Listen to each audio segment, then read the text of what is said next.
Hey you guys, welcome to the Grace of Thrones. If this is your first time, if this is not, welcome back. I do appreciate your support.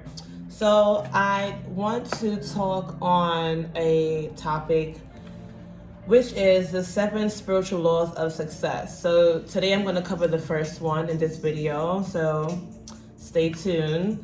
So the journey of consciousness is not just with reading of cards, but actually reading books, right? So I got this book and I wanted to share this message with you guys, all right?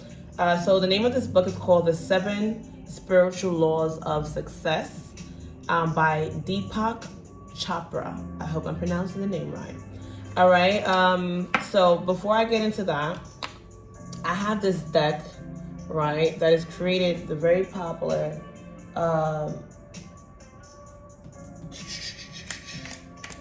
where is the freaking, it's very good for like manifestation. They're very popular. Oh my god, they have a lot of books and things like that too. Here it is.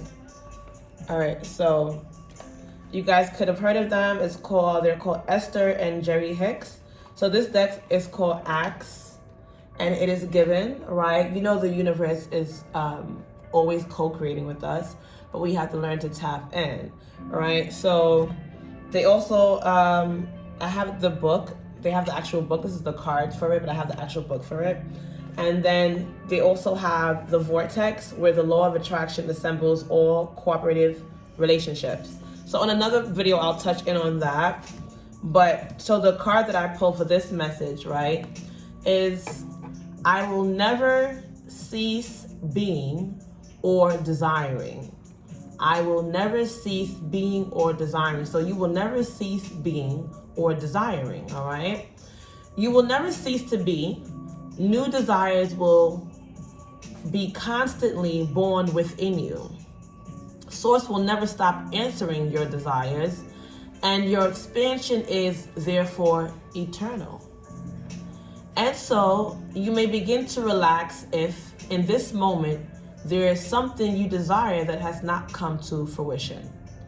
So the first law we're going to cover in this book, right, is the law of pure potentiality, all right? So here we go. The first spiritual law of success, I want to make sure this is not too loud.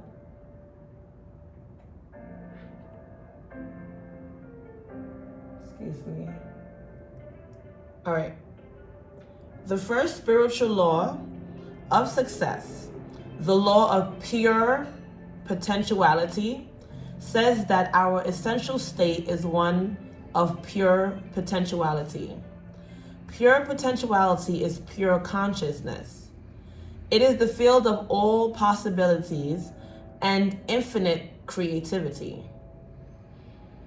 Our physical body, the physical universe, everything in the material world comes from the same place, a field of silent, unmoving awareness from which anything is possible.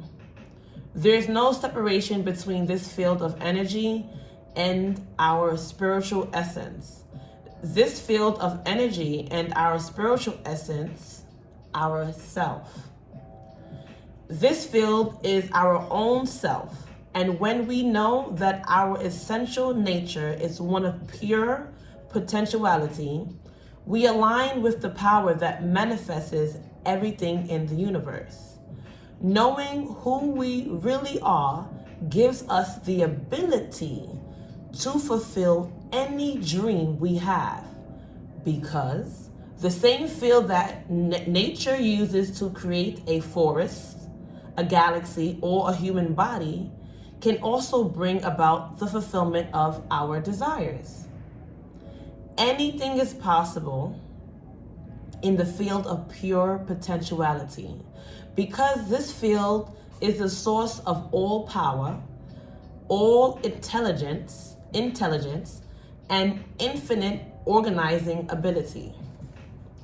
Therefore, success in life depends on knowing who we really are. Do you know who you really are? Self-discovery is everything, baby. Don't leave this life without it, okay? Now, when our internal reference point is our spirit, our true self, we experience all the power of our spirit. When our internal reference point is the ego or self-image, we feel cut off from our source, and the uncertainty of events creates fears and doubt. The ego is influenced by objects outside the self, circumstances, people, and things. It thrives on the approval of others.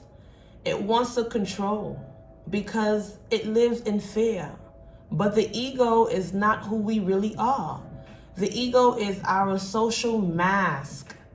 It is the role we are playing. What role are you playing? The need for approval, the need to control things, and the need for external power are fear-based. This kind of power is not the power of pure potentiality. The power of self or true power, self-power, is true power because it is based on the laws of nature and comes from knowledge of the self. Self-power draws things that we want to us. It magnetizes people, situations, and things to support our desires. This support from the laws of nature is the state of grace. Welcome to the Grace of Thrones. Okay, when we are in harmony with nature, we create a bond between our own desires and the power to make these desires materialize. How can you experience the law of pure potentiality? One way is through the practice of silence and meditation. This means tuning out the world and taking time to simply be, okay? In the Bible is the expression, be still and know that I am God. Stillness is the first requirement for manifesting your desires, because in stillness you connect with the field of pure awareness and infinite organizing power. Imagine throwing a little stone into a still pond and watching it ripple. That's what you do when you go into silence and introduce your intention. Even the faintest intention ripples across the field of universal consciousness that connects your desire with everything else.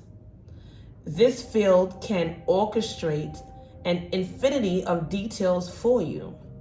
But if your mind is like a turbulent ocean, you could throw the Empire State Building into it and you wouldn't notice a thing. Practicing non-judgment is another way to experience the law of pure potentiality. When you are constantly judging things as right or wrong, good or bad, you create a lot of turbulence in your internal dialogue. This turbulence constricts the flow of energy between you and the field of pure potentiality. In the silent space between your thoughts is a state of pure awareness, an inner stillness that connects you to true power. Through the space of non-judgment, through the practice of non-judgment, you silence your mind and access your inner stillness. Another way to experience the law of pure potentiality is to spend time in nature. By observing nature, you begin to sense the harmonious interaction of all the elements and forces of life. The lavish display of abundance in the universe is an expression of the creative mind of nature. Just by tuning in to the mind of nature, you will access the field of pure potentiality and infinite creativity, and spontaneously receive creative thoughts. Whether it be a stream, a forest, a mountain, or the sea, connecting with nature's intelligence will give you a sense of unity with all of life. and help you to get in touch with the innermost essence of your being. This essence is full of magic and mystery. It is fearless, it is free. When you are grounded in the knowledge of your true self, you never feel fearful or insecure about money or fulfilling your desires. You never feel guilty about wanting or having an abundance of anything, because you realize that the essence of all material wealth is life energy. You know that your desires are inseparably connected with everything else. Your very desire is not your own. It's an evolutionary impulse coming through you. So why would you doubt it? Huh? That impulse is part of the greater pattern, which is to grow and evolve into greater abundance and creativity. The law of pure potentiality says that you are consciousness itself, both as it manifests in the material world and as it lies unmanifest in your being. With the knowledge and the practice of this law, you can put yourself in harmony with nature and create with carefreeness, joy, and love. Wherever you go in the midst of activity, carry your stillness within you. Then the chaotic activity around you will never overshadow your access to the field of pure potentiality. Yeah? To experience the law of pure potentiality, take time each day to be silent, to connect with your spirit, to just be. 1212. All right, that's the angel number for somebody, 1212. Practice non-judgment. All right, or if you're into numerology, whatever you want to call it. Practice non-judgment. Begin each day with the statement, today I shall judge nothing that occurs. And throughout the day, remind yourself of that statement each time you catch yourself judging. Okay? Commune with nature. Silently observe the silently observe the intelligence within everything. Watch a sunset, listen to the sound of the ocean, or simply smell the scent of a flower. Okay, and that, my dear, is the law of pure potentiality, all right? So I will cover the other laws in other videos to come. So if you haven't already subscribed, please do so. If you like what you heard here today, you like this content, I appreciate your support. Okay, like, share, subscribe. If you have something that you're interested in knowing about or you want me to touch on here, feel free to share your interest in the comments below. Okay, keep it respectful, and I appreciate you. You are appreciated. Be blessed and go ahead and create, baby. Okay, Ashe, all is well. You are blessed. Ashe.